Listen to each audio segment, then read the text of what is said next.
This bustling market in Tanzania's Nyarugusu refugee camp is more than just business. Once a week, hundreds of traders from the camp and the host community come together so everyone can benefit. The UN High Commissioner for Refugees, Filippo Grandi, visited the market during a 4-day trip to Tanzania, his first to the country as head of the refugee agency. The country hosts over 300,000 refugees, primarily from Burundi and the Democratic Republic of Congo. At the market, the High Commissioner met Boaz, a Congolese refugee who runs a shop. Kuwa na lile soko kwa market limetusaidia kwanza kuwa na mawasiliano na watu tofauti kutoka nje ya kambi, hasa wa Tanzania. Kunakuja watu wengi na inatupa ile diplomasia kwa sababu kwanza tunafahamiana, kwa hiyo inatusaidia kuwa na umoja kwa sababu wanapofika tunauziana biashara vizuri. Grandi also heard about the many challenges refugees face, particularly the needs for better healthcare, education and shelter. Scarce resources for energy was a particular worry. Women talked of walking long distances to retrieve firewood, and authorities expressed concern about deforestation in the area. Kukata kuni ni vibaya wanatukataza kwa sababu hiyo kuni inasaidia kama kuna jua unakaa umo.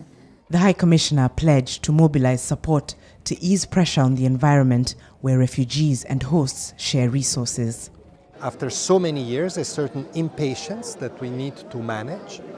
We need to help the government bear the responsibility of this hospitality, which is very expensive. You know, people always think of donors giving money, but the host country is the one that gives the most resources. One program is a provision of durable shelters by furniture company IKEA. Grandi visited 86-year-old Apolina Nyasa, who lives in one of the housing units. Her new home has given her new hope. Wakati balikuwa bananijenge nalicheza kwa gari yalikuwa pate. Biko banijenga na mimi niko nacheza. Niko banijenga na mimi niko nacheza.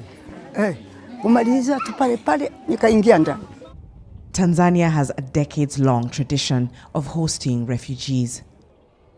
Earlier in the week, the High Commissioner welcomed the government's commitment to uphold their international obligations to provide protection and assistance to refugees and asylum seekers. There's been a restriction in the policies here, and we want to work with the government so that whatever they do is done in accordance, as they say they want to do, with international principles and all those conventions that Tanzania has signed. While over 57,000 Burundian refugees have chosen to return home since 2017, the High Commissioner stressed that any returns must be voluntary. Conditions are still uncertain both in Congo and in Burundi. Some people volunteer to go back, and those need support, not only our support, which we provide, but donor support, especially when they go back home, so that it becomes sustainable. But others are still waiting, and I think it's important that nobody is forced back, that repatriation remains a voluntary exercise, and we will continue to discuss with the government.